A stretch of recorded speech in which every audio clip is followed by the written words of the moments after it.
आं गबिन्द सारखौ आं खावलायनो सानदों मालाबाबो आं बुंफेराखैमोन बिथांनि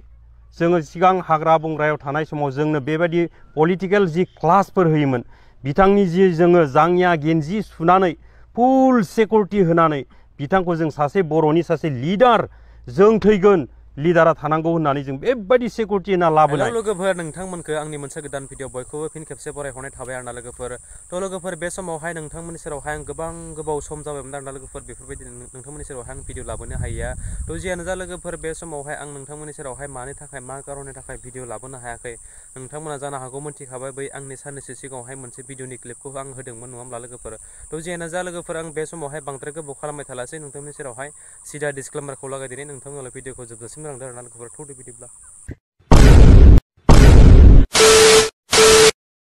थ' लोगोफोर बे समावहाय नोंथांमोना जानो हागौ मोनथिखाबाय बै आंनि थाम्बनेल आरो टाइटेलखौ नायनानै नङा होमब्ला लोगोफोर।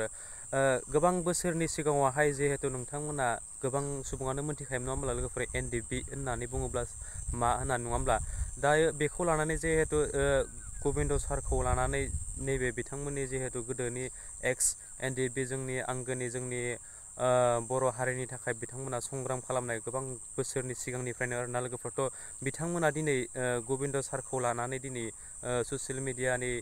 दारै निउस पर्टेलनि दारै बिथांमोना मा रादाबखौ फोरमायदों बा मा मेसेजखौ बिथांमोना फोरमायदों बेखौसो आं दिनै नोंथांमोननि सेरावहाय फोरमायथिनो होननानै सानदों बा नैबे मोनसे भिडिअनि क्लिपखौ लाबोदों आरोना लोगोफोर। थ' जियानो जा लोगोफोर आं बुंनाय बाथ्रा बेयो नङा बिथां आदैमोना जि गावसोरनो बिथांमोनखौ माबायदि रावजों माखौ लानानै दिनै बिथांमोननि सेरावहाय फोरमायदों बेनि भिडिअनि क्लिपखौ आं नोंथांमोननि सेरावहाय देखायलांगोन नोंथांमोना भिडिअखौ स्किप खालामना जोबजासिम नायलांदो आरोना लोगोफोर। थौदो नायलांदो। आं गबिन्द सारखौ आं खावलायनो सानदों मालाबाबो आं बुंफेराखैमोन बिथांनि जोङो सिगां हाग्रा बंग्रायाव थानाय समाव जोंनो बेबायदि पलिटिकेल जि क्लासफोर होयोमोन बिथांनि जि जोङो जांगिया गेन्जि सुनानै फुल सिकिउरिटि होनानै बिथांखौ जों सासे बर'नि सासे लिडार जों थैगोन लिडारा थानांगौ होननानै जों बेबायदि सिकिउरिटि होना लाबोनाय सासे गबिन्द बसुमतारिया नंखाय दिनै बियो जोबनायसिमाव आं लुबैदोंमोन बे सारखौ माने बियो एकर्डा जिखि खालामबायसै खिन्थु एनडिएफबि प्रमद बर'आ जोंनि दुखु खस्थ'खौ मोनथिनाय नङा खिन्थु गबिन्द बसुमतारिया मोनथिगौ एनडिएफबिआ जे लिवार दावखा अरजानानै आर्मि पुलिसजों गावलायनानै हाग्रा बंग्रायाव बिलाइ गोरान जानानै बिलाइ गोथां जानानै थांनानै थाबोनाय गावनि फिसा बायदि एनडिएफबिनि केडार्सफोरखौ थैनाय थांनायनि बाथ्राफोरखौ साननानै बिथाङा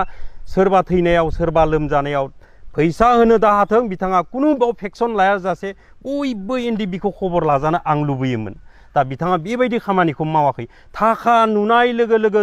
एनडिएफबिआ सोर 34 बोसोर नांनाया मा बर'नि मेनिफेस्टो कनस्टिटिउसना मा बेफोर गासैखौ बावगारजोबनानै दिनै प्रमद बर'नि बुंनाय थोननाय बिनि खामान होनाय बायदिसो बे थाबायग्रा जालांबाय। आं बेखौ मोनसे समाव नोजोर होदों जेब्ला जों भुटान बे गेलेमफुआव रायलायनो थांदोंमोन बे समफ्राव जोङो जमा रायलायो सारबो दंमोन खिन्थु जेब्ला बिसोरो ओंखारो प्रमद बर'जों बिजों एकदम गोसथोलायनाय बायदि प्रमद गावनि गारिखौ गारनानै प्रमदनि गारियाव थ्रोब नङाला गावनि जायगायाव प्रमदा थ्रोब हाबलायनानै बिसोर मा रायलायो बिसोरनि खोथा आरोखि। दिनै बिनिखायनो प्रमद बर'आ सासे एक्सपेल खालामग्रानि बियो सासे मास्टार माइन्ड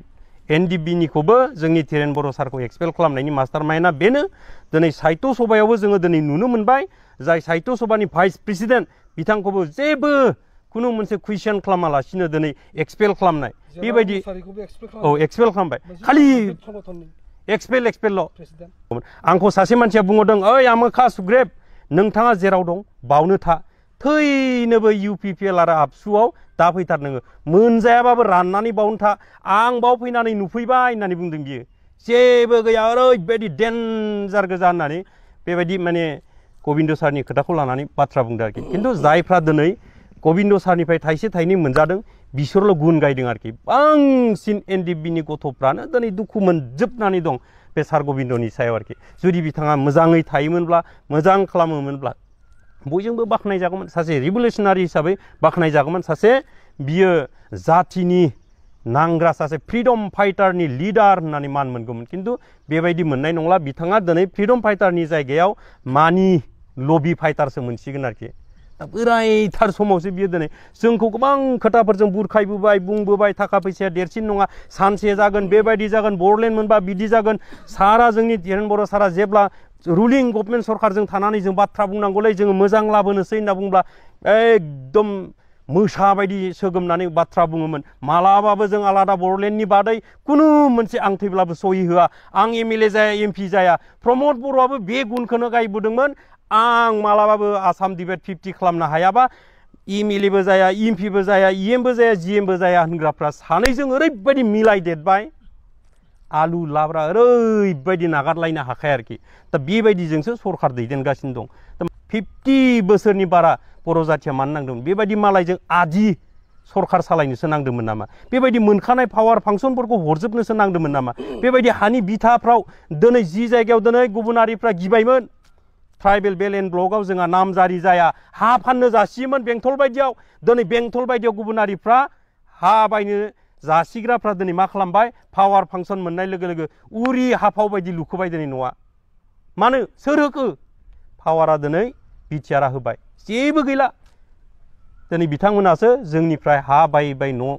लुगासिनो दं जोंनि बर'आ सिगां जेरै बन फानना जादों जेरै हाजिरा मावना जादों जेरै एकदम खामला मावनानै जादों बे एखे अबस्थायावनो दं